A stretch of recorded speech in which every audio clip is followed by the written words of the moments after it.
সব নবীকে আল্লাহ একটা করে দোয়া দিয়েছেন, নবী দোয়া করলেই কবুল। সব নবীরা ওই দোয়া করে ফেলেছে দুনিয়াতে। বিশ্বনবী বলেন আমি করি নাই, আমি দুনিয়ার বুকে কঠিন বিপদে পড়েও কোনোদিন করি নাই। আমি আমার স্পেশাল দোয়াটা কিয়ামতের দিন আমার গুনাহগার উম্মতকে সুপারিশের জন্য রেখে দিয়েছি। আজকে আমি তোমার দরবারে দাঁড়িয়ে কিয়ামতের দিন ওই দোয়াটা করছি, আল্লাহ আমার যে উম্মতের হৃদয়ে যাররা পরিমাণ ঈমান আছে, আমার একটা উম্মতকেও তুমি জাহান্নামে ঢুকাতে পারবা না। বিশ্বনবী একবার ছাগলের রান খাচ্ছিলেন, খেতে খেতে বিশ্বনবী বলেন আনা সাইয়্যিদুন নাসি ইয়াউমাল কিয়ামা, আমি কিয়ামতের দিন সর্বশ্রেষ্ঠ হব, মানুষের মধ্যে সর্বশ্রেষ্ঠ সেরা আমি বিশ্বনবী। আলহামদুলিল্লাহ পড়েন।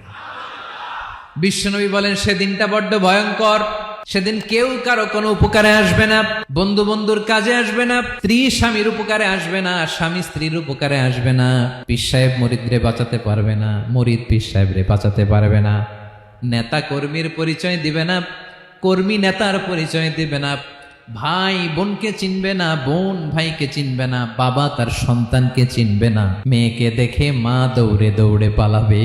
বড্ড ভয়ঙ্কর দিন। বিশ্বনবী বলবেন জমিনটা এখনকার মতো থাকবে না, পুরো জমিনটা সমান হয়ে যাবে ফ্ল্যাট। এখন তো গোল, তখন ফ্ল্যাট। সবাই এক জমিনের উপরে দাঁড়াবে, সূর্যটা মাথার কাছে চলে আসবে, সূর্যের গরমে মানুষের মাথার মগজ গলে গলে কানের ছিদ্র নাকের ছিদ্র দিয়ে বেয়ে বেয়ে পড়বে। সবাই হয়রান পেরেশান ক্লান্ত শ্রান্ত। মানুষগুলো বলবে বাঁচার কোনো উপায় নাই। 50,000 বছর মানুষ এরকম দৌড়াবে, চিৎকার করবে, কাঁদবে, বাঁচার কোনো উপায় নাই। সবাই বলবে আহ, আল্লাহ যদি বিচারটা শুরু করতো, যা হবার হবে, আগে বিচার শুরু করুন। বিচারই শুরু হয় না, বিচার শুরু হইতেই 50,000 বছর। আল্লাহ, 50,000 বছর, 5,000, 15,000 না, 50,000 বছর এরকম যাবে। মানুষগুলো কাঁদতে কাঁদতে বলবে চলো আমরা আদম আলাইহিস সালামের কাছে যাই, যেন আল্লাহরে যে সুপারিশ করে, আল্লাহ আপনি বিচার শুরু করেন। কিয়ামতের ময়দানে সবাই মিলে সাইয়েদনা আদম আলাইহিস সালামের কাছে যেয়ে বলবে ইয়া আবাল বাশার ইয়া আউয়ালাল আম্বিয়া, ও আদম নবী আপনি দুনিয়ার বুকে প্রথম নবী, আল্লাহ নিজ হাতে আপনারে 60 হাত লম্বা করে বানিয়েছেন, আপনার সম্মানে ফেরেশতাদেরকে সেজদা দিতে বলেছেন, দুনিয়ার প্রথম নবী প্রথম মানুষ আপনি, আপনি আল্লাহরে যে সুপারিশ করেন যেন আল্লাহ বিচার শুরু করে। আদম আলাইহিস সালাম বলবেন আমি পারবো না, কারণ আল্লাহ আমাকে একটা নিষিদ্ধ গাছের কাছে যেতে নিষেধ করেছিল, আমি ভুল করে এই গাছের ফল খেয়েছি। নাফসি নাফসি, আজকে আমার কি হবে আমি জানি না, আমি বড় লজ্জিত। আমারে যদি আল্লাহ জিজ্ঞেস করে কেন খাইছিলাম, আমার কোনো উত্তর নাই, তোমারে বাঁচামো কেমনে আমি? নবীরা থার করে কাঁপবে সেদিন। আদম আলাইহিস সালাম বলবেন আমি পারবো না, মাফ করো আমাকে, আমি পারবো না, ওই যে ভুল করে গন্ধম খেয়ে ফেলেছি, নিষিদ্ধ গাছের ফল খেয়ে ফেলেছে, আমি বড় লজ্জিত অনুতপ্ত, আমি পারবো না। আজকে আল্লাহ এত রাগান্বিত হয়েছে, আগে কখনো আল্লাহ এত রাগান্বিত হয় নাই, ভবিষ্যতেও আল্লাহ কখনো এত রাগান্বিত হবে না। আমি পারবো না, এক কাজ করো, তোমরা নূহ আলাইহিস সালামের কাছে যাও। কোন নবী? লোকেরা এবার পাগলের মতো দৌড়াতে দৌড়াতে আল্লাহর নবী নূহ আলাইহিস সালামের কাছে যেয়ে বলবে ইয়া নবী আল্লাহ নূহ আনতা আউয়ালুর রাসূলি ফিল আরদ, আপনি জমিনে প্রথম রাসূল। আদম আলাইহিস সালাম নবী ছিলেন, রাসূল ছিলেন না, এই দুনিয়ার বুকে প্রথম রাসূল ছিলেন আল্লাহর নবী নূহ আলাইহিস সালাম। সবাই বলবে ও নবী আল্লাহ নূহ, রাসূল আল্লাহ নূহ, আল্লাহ আপনাকে আবদান শাকুরা, শুকর গুজার বান্দা বলে কোরআনে বলেছে। কোরআনে নূহ আলাইহিস সালামের নামেও সূরা আছে না নাই? আপনি আল্লাহর প্রিয় বান্দা, প্রিয় রাসূল। দেখেন আমাদের কি দশা, ঘামতে ঘামতে শেষ, জমিনটা তামার জমিন, সূর্যটা মাথার কাছে, কি করবো আর পারি না, ঘামতে ঘামতে আর কত ঘামবো, কত দাঁড়িয়ে থাকবো। আল্লাহরে যে বলেন বিচার যেন শুরু করে। নূহ আলাইহিস সালাম বলবেন আমিও পারবো না, আমিও পারবো না, আমি আমার ছেলের জন্য এক কথা বলে ভুল করে ফেলছি। যখন মহাপ্লাবন হবে আমি বললাম আল্লাহ আমার কলিজার টুকরা সন্তান রে বাঁচান। আল্লাহ বললেন ও নূহ, সে তোমার সন্তান না, কারণ সে ঈমান আনে নাই, সে পাহাড়ের উপর দাঁড়িয়েছে, দেখি কেমনে সে বাঁচে। ওই যে আমি একটা না বুঝে আবদার করেছি, আল্লাহ আমার উপর রেগে গিয়েছিলেন। আজকে আল্লাহ ওই ব্যাপারে যদি আমারে প্রশ্ন করে, আমার কোনো জবাব নাই, আমি পারবো না, মাফ করো।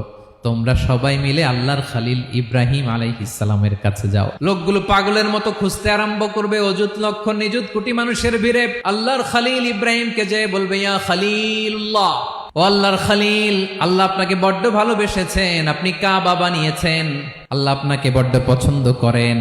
দেখেন আমাদের কি অবস্থা, আপনি যে আল্লাহর কাছে সুপারিশ করেন যেন আল্লাহ আজকে বিচার শুরু করে। আল্লাহর নবী ইব্রাহিম বলবেন আমিও পারবো না, আমি আমার জীবদ্দশায় 3টা মিথ্যা বলেছি। কয়টা?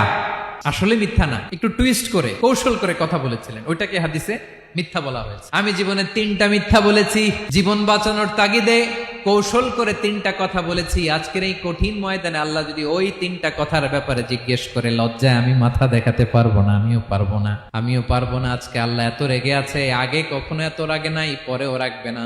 তোমরা সবাই মিলে বনি ইসরাইলের নবী মুসা আলাইহিস সালামের কাছে যাও। সবাই এবার যাবে মুসা আলাইহিস সালামের কাছে, যেয়ে বলবে, ইয়া নবী আল্লাহ মুসা, আপনি ছিলেন কালিমুল্লাহ, আল্লাহর সাথে সরাসরি কথা বলতেন। রব্বুল আলামিন আপনাকে তাওরাত কিতাব দিয়েছেন, আপনি যে একটু সুপারিশ করেন। আল্লাহর নবী মুসা বলবেন, মাফ করো, আমিও পারবো না। আমি দুনিয়ার বুকে ভুল করে একটা মানুষকে মেরে ফেলেছি। আমি মারছিলাম আদব শিক্ষা দেওয়ার জন্য এক থাপ্পড়, এই থাপ্পড়ে যে ওই লোক মরেই যাবে আমি জানতাম না। আজকে আল্লাহ যদি জিজ্ঞেস করে কেন মারলা, জবাব আছে।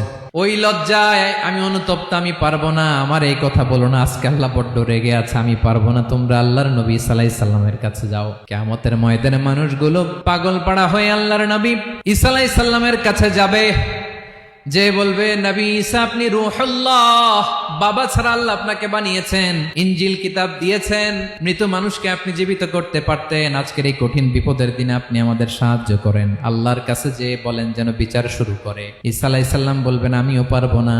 ইন্নী উবিদতু মিন দুনিল্লাহ, আমার উম্মত খ্রিস্টানেরা আল্লাহরে বাদ দিয়ে আমি ঈসার ইবাদত করেছে। আমার মা ম্যারি আর আমাকে ডাকতো জেসাস ক্রাইস্ট, আমার ইবাদত করেছে। যদিও আমি আমার ইবাদত করতে বলি না, ঈসা আলাইহিস সালামও ইবাদত করতে বলেছেন একজনের, তিনি কে? আল্লাহর নবী ঈসা আলাইহিস সালাম বলবেন, আমিও পারবো না। আজকে আল্লাহ অনেক রেগে আছে, আমি পারবো না। তবে একটা পরামর্শ দিতে পারি, একটা সাজেশন দিতে পারি। আজকের দিনে এই কঠিন মুসিবতের কালে, এই কঠিন সময়ে কেউ আল্লাহর দরবারে দাঁড়িয়ে একটা টু শব্দ করার ক্ষমতা কারো নাই, একমাত্র আখিরি জামানার পয়গাম্বর বিশ্বনবী মুহাম্মাদুর রাসূলুল্লাহ ছাড়া। মানুষগুলো এবার আগুনের মধ্যে পানি দিলে যেমনি আগুন নিভে যায়, দাউ দাউ করা হৃদয়ে জ্বলন্ত আগুন তাদের ঠান্ডা হবে। কিয়ামতের ময়দানে ওই বিভীষিকাময় সময়ে মুসিবতের কালে মানুষগুলো পাগল হয়ে বিশ্বনবীকে খুঁজতে আরম্ভ করবে।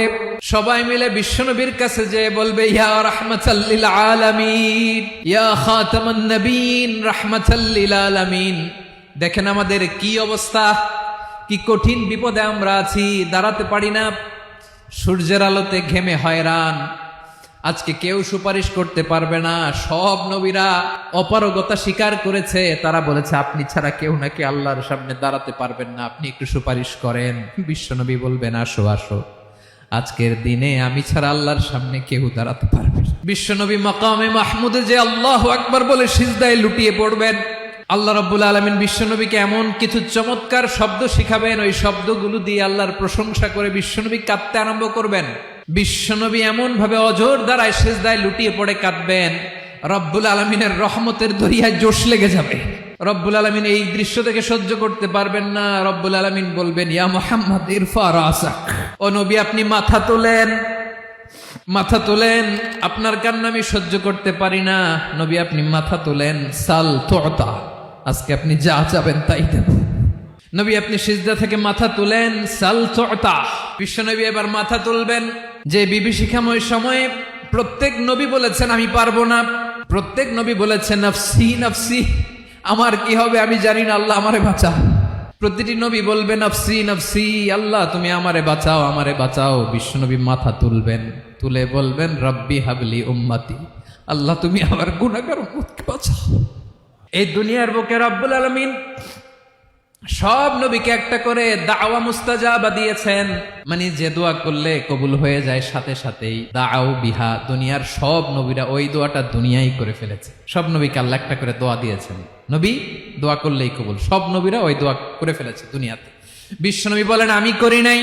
ওয়া ইন্নী আখতাবিউ দাওয়াতি শাফাআতান লি উম্মতি ইয়াউমাল কিয়ামাহ, আমার ওই স্পেশাল দোয়াটা আমি দুনিয়ার বুকে কঠিন বিপদে পড়েও কোনোদিন করি নাই। আমি আমার স্পেশাল দোয়াটা কিয়ামতের দিন আমার গুনাহগার উম্মতকে সুপারিশের জন্য রেখে দিয়েছি। আল্লাহ বলবেন নবীর ফারাসাক, মাথা তোলেন, আর কাঁদবেন না। বিশ্বনবী মাথা তুলবেন। আল্লাহ বলবেন সাল তুতা, আপনি যা চাবেন তাই দেব। ওয়াশফা তুশাফা, সুপারিশ করেন, সুপারিশ কবুল করব।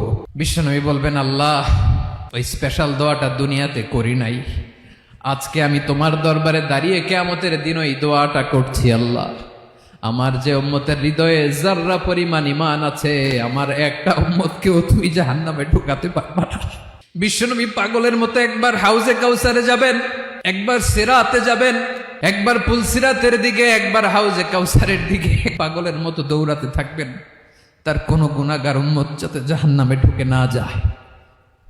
সেদিন কেউ সুপারিশ করতে পারবে না বিশ্বনবী ছাড়া। এজন্য 5 নম্বর আল্লাহ বললেন, মান যাল্লাযী ইয়াশফাউ ইনদাহু ইল্লা বিইযনিহি। কার সাহস আছে, কার এত বড় বুকের পাটা কিয়ামতের কঠিন দিন আল্লাহর সামনে দাঁড়িয়ে সুপারিশ করবে? কারো ক্ষমতা নেই, কারো ক্ষমতা নাই। বিশ্বনবী সেদিন সিজদায় পড়ে উম্মতের জন্য কাঁদবেন, সবাই কাঁদবে, নফসি নফসি, আল্লাহ আমারে বাঁচাও, আল্লাহ আমারে বাঁচাও। বিশ্বনবী বলবেন, উম্মতি উম্মতি। বিশ্বনবী আমার জন্য কাঁদবেন, আপনার জন্য কাঁদবেন, আমাদের জন্য সেদিন কেঁদে কেঁদে জাহান্নামের দরজায় দাঁড়িয়ে আমাদেরকে টেনে টেনে জান্নাতে ঢুকাবেন। এজন্য এই বিশ্বনবীর ভালোবাসা যেন আমাদের হৃদয়ে ভরপুর থাকে। আমার ভাইয়েরা, প্রতি শুক্রবার বিশ্বনবীর উপরে বেশি বেশি যেন আমরা দুরূদ পড়ি। আমরা যখন বিশ্বনবীর সালাম দেই, দুরূদ পড়ি, একদল স্পেশাল ফেরেশতা আছে যারা বিশ্বনবীর দুরূদটা নিয়ে সরাসরি বিশ্বনবীর রওজায় যায়, যে বলে অমুকের বেটা অমুক আপনারে সালাম দিয়েছে। বিশ্বনবী নিজ কবরের থেকে নিজেই সালামের উত্তর দেয়। বিশ্বনবীর ভালোবাসা যেন আমাদের হৃদয়ে থাকে, বিশ্বনবীর সুন্নাহ দিয়ে যেন আমাদের জীবনটাকে সাজাই। পারা যাবে ইনশাআল্লাহ। বিশ্বনবীর ভালোবাসা ছাড়া কেউ জান্নাতে ঢুকতে পারবে? বিশ্বনবীর পক্ষে আমরা বলবো, বিশ্বনবীর পক্ষে আমরা লিখবো, বিশ্বনবীর জন্য আমরা আমাদের কলিজার রক্ত বিলিয়ে দিব, ঠিক কিনা বলেন? সেদিন বিশ্বনবী ছাড়া কেউ সুপারিশ করতে পারবে না। 5 নম্বর আল্লাহ বললেন, মান যাল্লাযী ইয়াশফাউ ইনদাহু ইল্লা বিইযনি। কে আছে সুপারিশ করবে আল্লাহর সামনে? আর আপনি আপনার বাবার দরবারে যে সেজদা দেন, হ্যাঁ? ইব্রাহিম আলাইহিস সালাম থারথার করে কাঁপবে আর বলবে, নফসি নফসি, আল্লাহ আমারে বাঁচাও। মুসা আলাইহিস সালাম থারথার করে কাঁপবে, আল্লাহ নফসি নফসি, আমারে বাঁচাও। আর আপনি পীরের দরবারে যে সেজদা দেন, কোথায় আছেন আপনি? খবরদার, কেউ বাঁচাতে পারবে না। যাকে ইল্লা আল্লাহ যাকে অনুমতি দেন, বিশ্বনবীকে দিবেন, নবীদেরকে দিবেন, এরপরে আল্লাহ তার স্পেশাল ওয়ালিদেরকে, মুত্তাকিনদেরকে, শহীদদেরকে, সিলেক্টেড বান্দাদেরকে দিবেন। কিন্তু কাকে দিবেন, কার জন্য দিবেন, দুনিয়ার কেউ জানে না একজন ছাড়া, তিনি কে? আল্লাহর ওয়ালিদেরকে, নেককার লোকদেরকে আল্লাহ সুপারিশের অনুমতি দিবেন। কিন্তু আপনি যারে মানেন, যার পায়ে সেজদায় লুটিয়ে পড়ে থাকেন, তারে যে আল্লাহ দিবেন, এটার কোনো গ্যারান্টি আছে? কথা বলেন। এজন্য জপতে হবে একজনের নাম, আওয়াজ করে বলুন, তিনি কে?